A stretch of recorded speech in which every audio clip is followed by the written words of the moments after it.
Hej! Idag tänkte jag prata lite om mina favoritord på svenska. Jag har valt ut 5 ord som jag gillar och som jag tycker säger något extra om språket. Ord som kanske verkar vanliga men som faktiskt säger mycket om kulturen och om hur jag själv upplever svenskan.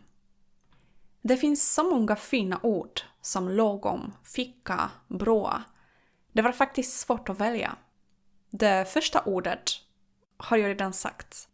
Kommer du ihåg vad jag sa i början? Mitt första favoritord är något som alla svenskar använder hela tiden. Det är så vanligt att man knappt märker det. Ordet är hej. Det känns så självklart. Det finns överallt. När jag går till IKEA är det första ordet jag ser, eftersom anställda har hej på tröjorna.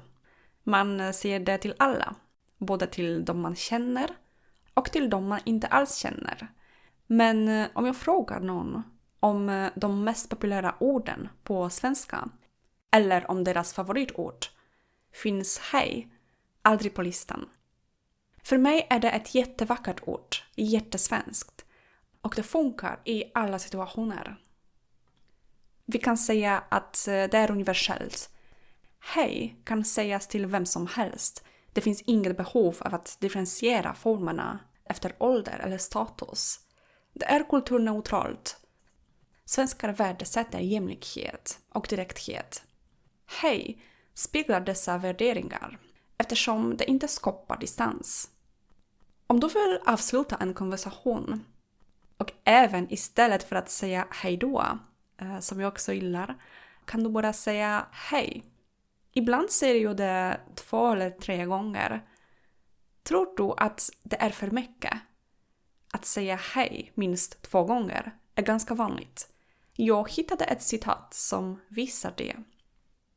Vi har ett system i Sverige där antalet hej avgör hur mycket avstånd vi vill ha till en annan människa, säger Fredrik Lindström. Ett hej betyder vad kul, härligt. Det blir kanske till och med en kram. Hej! Dubbelhej däremot använder vi när vi inte känner någon eller inte vill hälsa, som till exempel i trappuppgången. Hej hej! Sagt med en glimt i ögat, Fredrik Lindström är ju ståuppkomiker. En annan artikel beskriver dubbelhej som ett sätt att göra svenskan lite roligare. Dubbelhej låter kanske lite gladare, så om du har en sprudlande personlighet känns det kanske naturligt för dig. Nästa ord är en svordom, så om du inte vill lyssna, gå till nästa ord eller en annan video. Det heter fy fan. Jag tycker att det är ett viktigt uttryck. Det är något man använder i vardagen. Så det är en del av det autentiska vardagsspråket. Jag har hört det många gånger, inte bara i film eller musik, utan på gator när jag pratade med någon. Jag använder det också ofta. Jag blandar ihop det med andra språk ibland. Och eftersom svenska inte är mitt modersmål låter det inte så starkt för mig. Egentligen tror jag att fy fan är ett jättemysigt ord. Tror du också det? Använder du fy fan eller andra svordomar på svenska?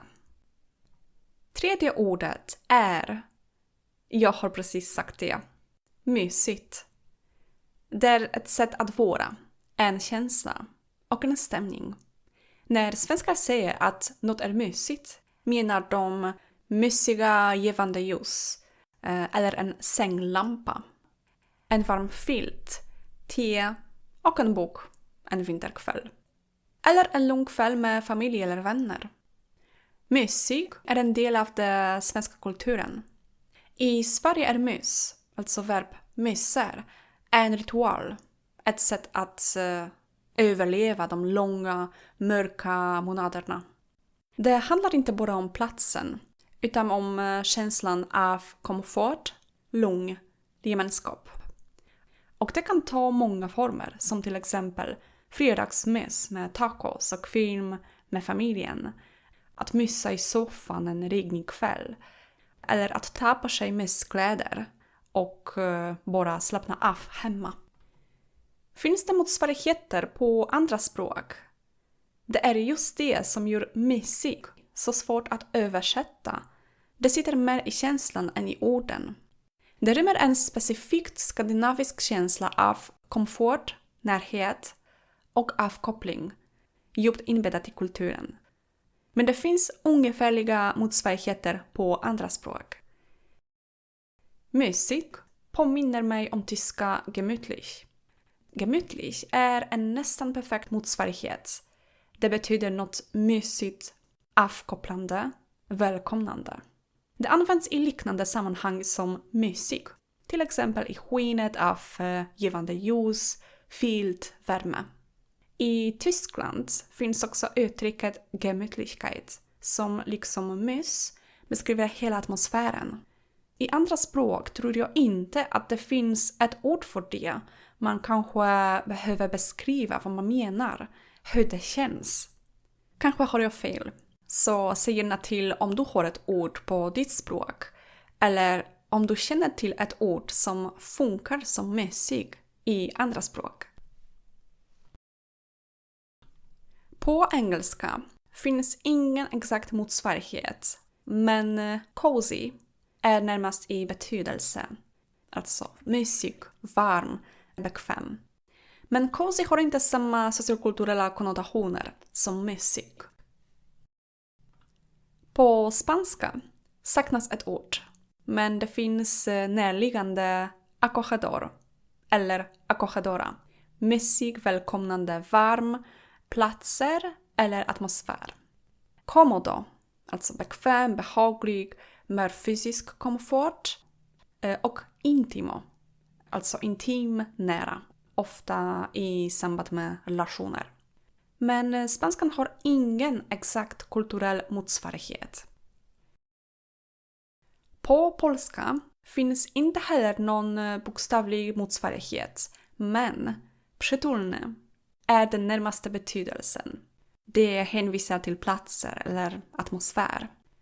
Ciepły, alltså atmosfär eller person, det är en känslomässig värme.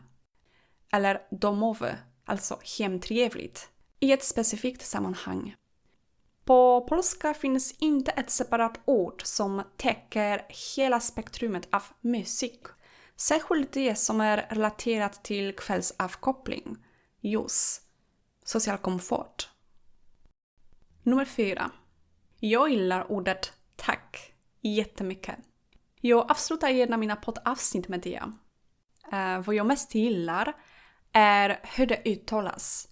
Även om det svenska tack ser bekant ut, är uttalet något annorlunda. Men det är mer än bara ett ord. Tack är ett centralt kulturellt begrepp i svenskan. Det betyder både tack och ibland snälla och speglar svenska värderingar som jämlikhet, konfliktundvikande och självständighet. Och det sägs hela tiden, för maten, för pratstunden, när någon håller upp dörren, när du själv tackar, då får du ett tack tillbaka.